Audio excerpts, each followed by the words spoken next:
안녕하세요. 이번 시간이 티보 잔입의 미스리딩 인베스터의 마지막 사례인데요. 간단하게 요약하면은 2년 전 2016년에 연방정부 벌금을 받은 적이 있고, 그 다음에 임원 개인은 2018년에 미스리딩으로 유죄 판결을 받았습니다. 자, 그러고서 2018년이죠, 이 당시. 자, 이러한 일련의 사건들이 있었으니까 회사는 자중하면서 조용히 이제 본업을 하고 있을 거라고 생각할 수 있겠지만은 또 발표를 했습니다. Hit the mark. 그러니까 또 임상 3상 결과가 좋다라고 발표를 한 건데요. 자, 부정적인 시각에서 보시는 분들은 아직도 회사가 정신을 못 차렸나 생각할 수 있는데, 이거를 이제 다른 시각에서 보면은 회사가 좋은 결과가 나왔으니까 좋은 결과가 나왔다라고 말을 한 겁니다.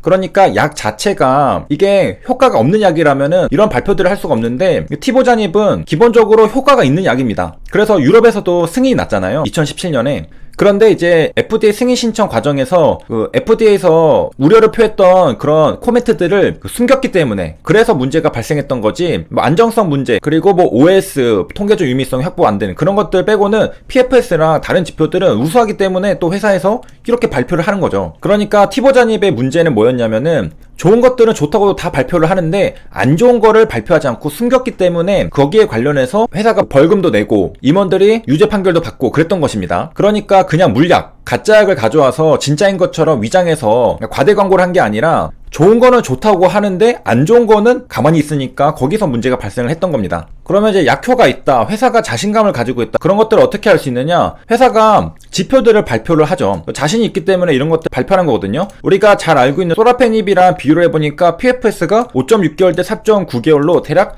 2달 정도 더 유리하게 나왔다라는 것입니다. 그리고 통계적으로 유의미성도 갖추고, 그래서 베네핏이 있다. 자, 그래서 이제 프라이머리 엔드포인트를 정했는데 요게 이제 PFS였던 것 같습니다. 요거를 만족시켰다, 충족시켰다. 그러니까 페이스 3에서 1차 지표로 PFS를 만족했는데, 여기 데이터를 보니까 지금 소라페닙보다 우리의 티보잔입이 5.6개월로 통계적 유의미성을 만족하면서 2달 더 오래 살았다. 그렇기 때문에 여기 보면은 1차 지표를 만족했기 때문에 우리는 이제 히트 더 마크 했다라고 발표를 한 겁니다. 그래서 44%의 MPFS 개선이 있었다, 이렇게 밝히고 있는 것을 볼 수 있겠습니다. 자, 그러니까 아베오에서 뭐라고 하느냐, 6개월 내로 FDA NDA 신청을 하겠다. 그리고 우리는 이미 유럽으로부터 티보잔입 승인을 받은 상태다. 자, 이렇게 말하는 거죠. 그래서 티보잔입의 경우에는 HAB 리보세라닙이랑 굉장히 유사한 점이 많습니다. 그렇기 때문에 한번 다뤄봤던 건데, 자, 어떤 점들이 있느냐. 자, HAB 리보세라닙은 지금 중국에서 항서제약이 판매를 하고 있죠. 아파티닙이라는 성분명, 그리고 브랜드 네임은 아이탄이라는 이름으로 판매가 되고 있습니다. 중국에서 수천억 원의 매출이 발생을 하고 있죠. 그래서 리보세라닙은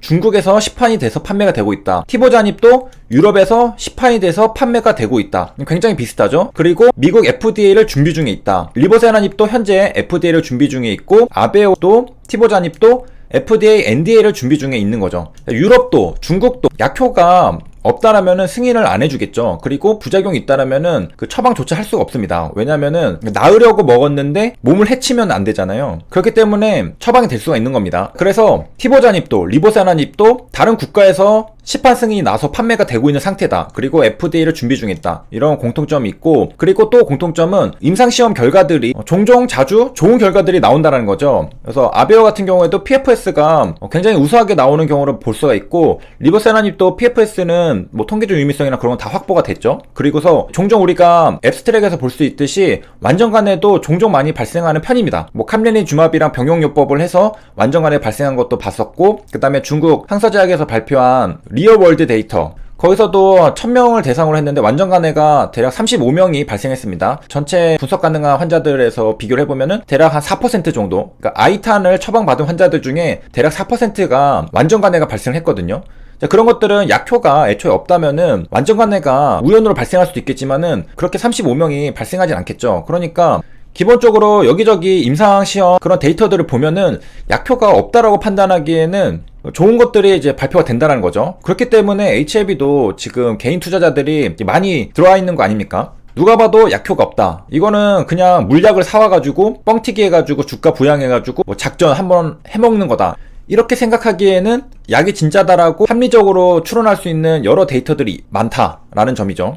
그래서 여기까지 또 두 개를 요약하면은, 유럽, 중국에서 판매가 되고 있다. 그리고 임상시험 앱스트랙에서 좋은 결과들이 발표가 된 적들이 많다. 뭐 PFS가 우수하게 나오고 완전간해가 발생하고, 그 다음에 또 이제 안 좋은 부분에서 이제 세 번째 공통점은 뭐냐면은, HLB도 그렇고 아베오도 그렇고 좋은 내용은 공유를 엄청나게 잘합니다. 대중에게 많이 알려주죠. 그런데 뭔가 조금 불리한 내용은 숨기는 경향이 있습니다. 티보 잔입의 경우에는 FDA로부터 안정성 문제에 대해서 우려감을 받았고 어디셔널 트라이얼을 하려고 했었잖아요. 근데 그런 내용을 숨기고서 자금 조달했던 게 문제였고, HAB 같은 경우에는 프리 NDA 미팅 회의록 내용을 밝히질 않았었죠. 공개한다고 했었다가 공개를 하지 않기로 했습니다. 왜냐하면은 이제 밝혀졌듯이 거기에 그 fail이라는 단어가 있었기 때문에 그런 것들은 부정적인 단어라서 또 시장에 큰 영향을 줄 수가 있거든요. 근데 이런 것들은 신약 개발 회사들의 그 동기 부분에서 살펴보면은 밝히기가 굉장히 힘든 구조적인 문제가 있다라는 것도 알 수 있고, 그 다음에 다른 점을 이제 보면요, 티보자닉 같은 경우에는 어디셔널 트라이얼에 대한 얘기가 있었는데 그거를 숨겼잖아요. 그런데 HAB 같은 경우에는 지금 fail이란 표현이 통계적 유의미성을 언급하는 거다라고 밝혔잖아요. 그거는 숨긴 게 아니라 627 때 이미 회사에서 먼저 밝혔던 내용입니다. 여기에서 이제 티보자닙이랑 리보세라닙의 차이점이 있는 건데, 아베오의 경우에는 FDA가 추가 임상을 하라고 했던 것을 숨긴 반면에 HLB는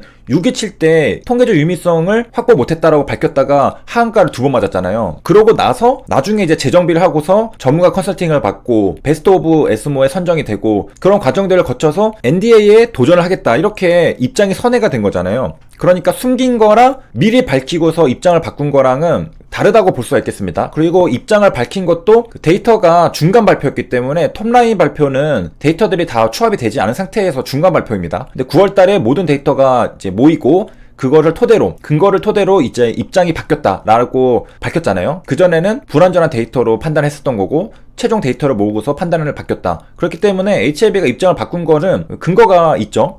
사실이 바뀌면은 거기에 기반한 판단도 바뀐다, 이러한 개념인데, 자, 이렇게 해서 티보자닙의 사례를 살펴보면서 HF 리보세라닙이랑도 비교해보는 시간을 가져봤습니다. 그래서 공통점들, 차이점들에 대해서 살펴봤는데, 자, 마지막으로 간단하게 요약을 하면은 티보자닙은 유럽에서 시판 승인이 됐고 리보세라닙은 중국에서 시판 승인이 돼서 이미 팔리고 있는 약이다. 첫 번째 공통점. 두 번째는 약이 가짜라고 보기에는 약효를 입증하는 여러 임상 논문들이, 앱스트릭들이 발표가 됐다. 티보자닙 같은 경우에는 PFS가 소라페닙보다 우수하다는 것이 통계적으로 증명이 됐고, 리보세라닙도 PFS가 잘 나왔고 종종 완전 관해가 발생하는 것들도 확인할 수 있고 리얼월드 데이터에서도 역시 확인을 했죠. 그래서 약이 가짜라고 보기에는 진짜라고 말해주는 데이터들이 있다. 그리고 세 번째는 좋은 내용들은 이렇게 회사에서 발표를 잘하지만은 좀 불리할 수 있는 내용은 발표를 안 한다. 이게 이제 세 번째 공통점이었는데, 차이점은 뭐였냐? 아베오 같은 경우에는 숨기고서 자금 조달을 한 반면에 HAB는 627 때 먼저 밝히고 나서 나중에 최종 데이터를 기반으로